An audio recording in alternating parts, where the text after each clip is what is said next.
दोस्तों, जैसा कि आप जानते हैं कि रावण भगवान शिव का परम भक्त था और भगवान शिव की ही भक्ति करके मंत्र साधना और तंत्र साधना के बल पर उसने संपूर्ण 9 ग्रहों को ही अपना दास बना लिया था, बल्कि सोने की लंका का राजा बन गया था।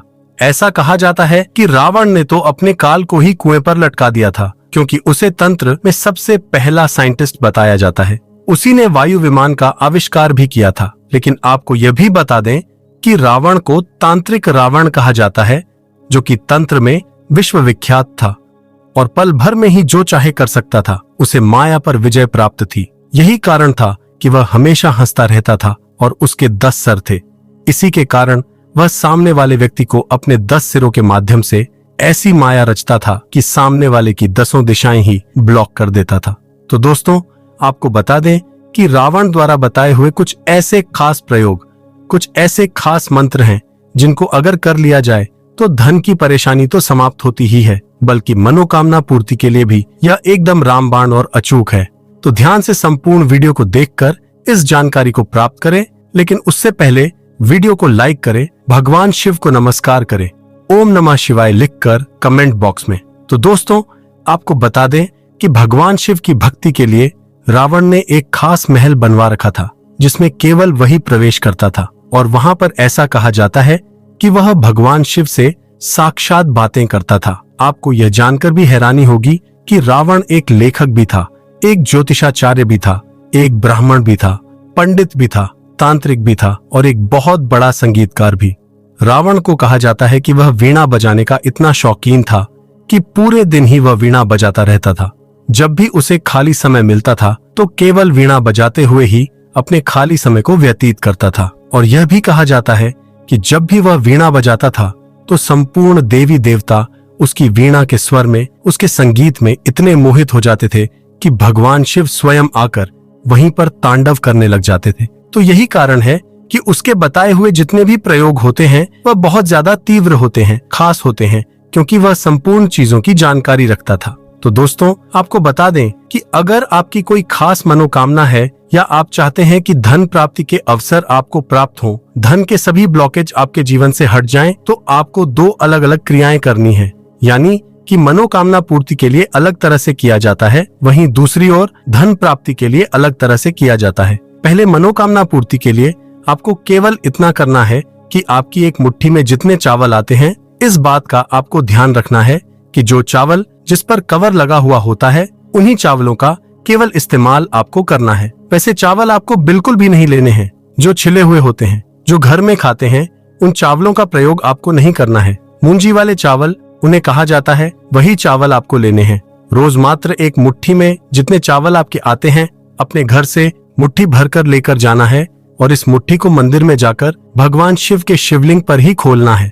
और ये केवल ब्रह्म मुहूर्त में ही किया जाता है। लगातार 41 दिन अगर आप ऐसा करते हैं, वैसे तो बहुत जल्दी ही इस प्रयोग को करने से संपूर्ण मनोकामनाएं पूरी होती हैं, लेकिन 41 दिन करने से भगवान शिव की गुप्त खास शक्तियां प्राप्त होती हैं, उनकी खास विशेष कृपा प्राप्त होती है। ये भी बता दें कि यही एक खास क्रिया है कि आपको अपने घर से मुट्ठी भर के चावल लेकर जाने हैं। ब्रह्म मुहूर्त में केवल इसको करना है। बीच रास्ते में किसी से भी आपको बात नहीं करनी है। एक हाथ में एक लोटा जल आपको ले लेना है और इसे आपको शिवलिंग पर चढ़ाना है। एक मुट्ठी चावल चढ़ाकर आप बस लोटा जल चढ़ा दें।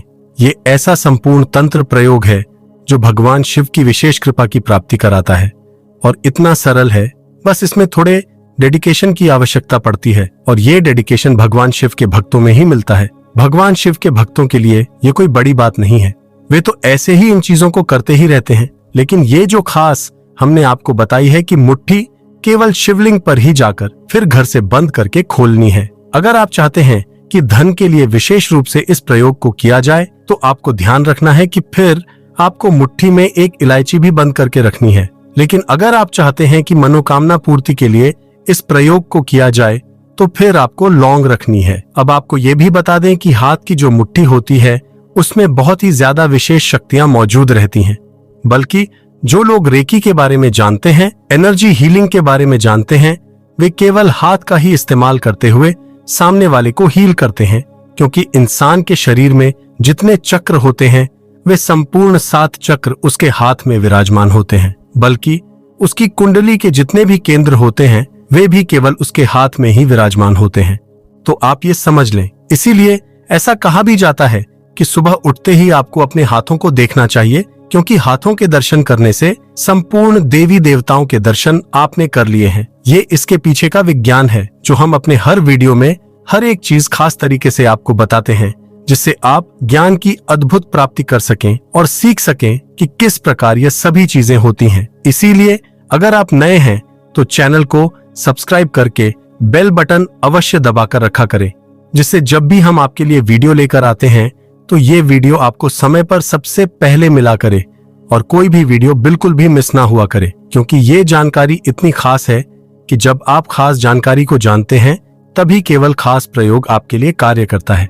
तो दोस्तों, जैसा कि हमने आपको बताया है कि हाथों में संपूर्ण 7 चक्र होते हैं, संपूर्ण ग्रह मौजूद रहते हैं, बल्कि सिर्फ हाथों को देखकर ही किसी भी व्यक्ति की किस्मत का भी पता लगाया जा सकता है। जिन लोगों के हाथ थोड़े कुरदरे होते हैं या जिन पर धारियां बहुत ही ज्यादा अधिक स्पष्ट रूप से दिखाई देती हैं, तो ऐसे लोगों की किस्मत थोड़ी कमजोर होती है। वे अपने पूरा जीवन ही मेहनत करते रह जाते हैं, लेकिन जिस चीज को वे चाहते हैं उस चीज को प्राप्त नहीं कर पाते हैं। और उनकी एक खासियत ये भी होती है कि वे तो सबकी मदद करते हैं, लेकिन जब उन्हें मदद की आवश्यकता पड़ती है तो कोई भी उनके लिए नहीं होता है। ठीक इसी प्रकार जिस व्यक्ति के हाथ कोमल होते हैं, थोड़े से लाल गुलाबी होते हैं और उसकी हथेली थोड़ी उभार लिए हुए होती है, तो ऐसा व्यक्ति किस्मत का बहुत ज्यादा धनी और बलवान होता है। वह जिस भी चीज में हाथ डालता है उसे निश्चित सफलताएं मिलती हैं। तो दोस्तों, आप इस बात का भी ध्यान रखा करें कि जब भी आप शिवलिंग पर कुछ चढ़ाते हैं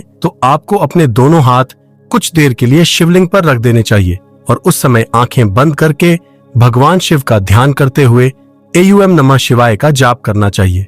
लड़कियों को ओम शिवाय नमः का जाप करना चाहिए, क्योंकि ऐसा करने से जो आपके 7 चक्र हैं, जो आपका ऑरा है, जो आसपास की नेगेटिव ऊर्जाएं हैं, जो नेगेटिव शक्तियां हैं, उन्हें शिवलिंग सोख लेता है और आप में दिव्य शक्ति का संचार होता है। इसी खास क्रिया को खास ब्रह्म मुहूर्त पर करने से व्यक्ति धनवान तो बनता ही है, बल्कि ज्ञानवान भी बन जाता है। आपको यह भी बता दें कि जो व्यक्ति धनवान होता है उसके धन को तो छीना जा सकता है, लेकिन जो व्यक्ति ज्ञानवान है उसे किसी भी प्रकार से उसके ज्ञान को नहीं छीना जा सकता है, बल्कि अगले जन्म में भी वह उसी ज्ञान के साथ जन्म लेता है। इसीलिए ज्ञान को सबसे बड़ी संपत्ति और सुख कहा जाता है। इसके बल पर इंसान कुछ भी प्राप्त कर सकता है और ब्रह्म मुहूर्त में रावण रोज इसी क्रिया को करके ज्ञानवान बन गया था। आपको यह भी बता देंगे कि जो ब्रह्म मुहूर्त का समय होता है उस समय पृथ्वी और ब्रह्मांड का कुछ खास कनेक्शन होता है, जिसमें शक्तियों का संचार होता है। यानी कि इस प्रकार से कहा जा सकता है कि स्वयं पृथ्वी और पृथ्वी की जितनी भी चीजें हैं वे ब्रह्म मुहूर्त में ही ब्रह्मांड से शक्तियों को प्राप्त करती हैं। तो अगर शिवलिंग पर ही हाथ रखकर इस प्रकार ब्रह्मांड की शक्तियों को ग्रहण किया जाए और रोज किया जाए, तो फिर ऐसी कोई भी मनोकामना उस व्यक्ति के लिए नहीं होती है जो उसकी पूरी ना हो। ये इतनी ज्यादा खास क्रिया है कि जिस प्रकार हमने आपको बताया है उसी प्रकार केवल आप करते हैं तो निश्चित ही अगले दिन से इसके प्रभाव को देखेंगे। सबसे पहला लाभ तो इसका आपको यह मिलेगा कि जिस दिन आप इस प्रयोग को करेंगे, इस क्रिया को करना शुरू करेंगे, उस दिन आप खुद नोटिस करेंगे कि कोई भी चीज आपको विचलित नहीं कर पाएगी, कोई भी दुख आपको पकड़ नहीं पाएगा। इस संसार में तो दुख हर जगह मौजूद है, ऐसा कहा जाता है, लेकिन जो व्यक्ति उस दुख को कुछ भी ना समझे उसे केवल ज्ञानी कहा जाता है। क्योंकि अगर आपने दुख को मन से हरा दिया तो फिर वह दुख आपको पकड़ ही नहीं सकता है। पर अगर आप अपने जीवन में अच्छी चीजों को अपने दिमाग में भरते हैं तो यही काम यह क्रिया करती है, यानी कि आपके संपूर्ण 7 चक्रों को बैलेंस भी मनोकामना हो, क्लीन करती है, कोई भी और आपका जो ऑरा है बड़े संकट में ही क्यों ना हो, फिर हर प्रकार से मदद के प्रभाव मिलते हैं। और उस समय भी बात आप ध्यान रखें, आप हाथ रखेंगे, इस संसार में जितने भी गण हैं ओम नमः शिवाय का जाप करते हुए आप केवल भगवान शिव की मनोकामनाओं को रोज बोलकर भगवान शिव की पूजा करता है, भक्ति करता है, तो ऐसे व्यक्ति के सभी गण सहायता करते हैं, पितृ सहायता करते हैं, कुल देवी कुल देवता जितनी भी तांत्रिक देवियां हैं वे उसकी सहायता करती हैं। और ओम नमः शिवाय को तो महामंत्र कहा जाता है, लेकिन काफी लोगों को इसकी क्रियाओं का पता नहीं होता है, इसलिए काफी लोग इसका लाभ नहीं उठा पाते हैं। तो शिवलिंग पर ब्रह्म मुहूर्त में ऐसे हाथ रखते हुए, ध्यान करते हुए एयूएम नमः शिवाय का जाप करने से आप खुद ही इस चमत्कार को देखेंगे कि आपको ऐसा अद्भुत प्रतीत होगा कि कुछ ना कुछ शक्ति आपको निश्चित ही प्राप्त हो रही है। और ये आपको तब पता चलेगा जब आप खुद करके इसको देखेंगे। तो ये देखें कि कितनी सरल सी क्रिया है, लेकिन इसमें कितना गुप्त ज्ञान छुपा हुआ है। तो आज के लिए केवल इतना ही। चैनल को सब्सक्राइब करके बेल बटन अवश्य दबाकर रखें, जिससे जानकारी आपको समय पर मिला करे। ओम नमः शिवाय। हर हर महादेव।